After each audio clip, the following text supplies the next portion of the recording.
Hola, buenas tardes amigos, amigas. Ando aquí vendiendo mis amblitos aquí en un lugar de Tlatelolco. Vean mi puesto que puse ahorita.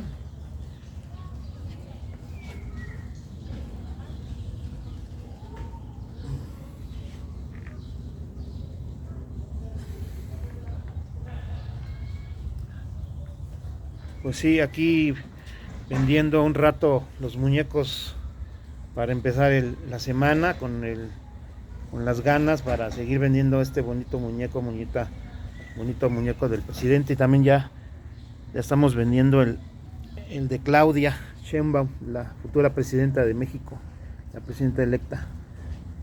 Entonces, ahí para que me sigan apoyando, amigos. La verdad que pues vendo estos muñecos y pues es una cosa superflua, pero mucha gente lo quiere, mucha gente quiere al presidente y ahora la presidenta Claudia Sheinbaum Pardo.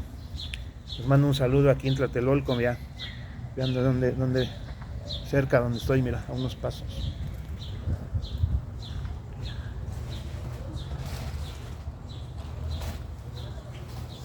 En la Plaza de las Tres Culturas, donde fue la masacre del 2 de octubre, no se olvida. Un 2 de octubre de 1968 estamos acá. Estoy aquí en el edificio Chihuahua. Que tengan bonita tarde y por favor apóyenme, en la compra del muñeco, los muñecos. También vendo ya mayoreo o medio mayoreo, por favor. Ya saben mi nombre, Naimin Mesa, en mis redes sociales me ubican. Y quieren un muñeco al 56 15 80 84 29. 56 15 80 84 29. Menudeo y mayoreo. Gracias.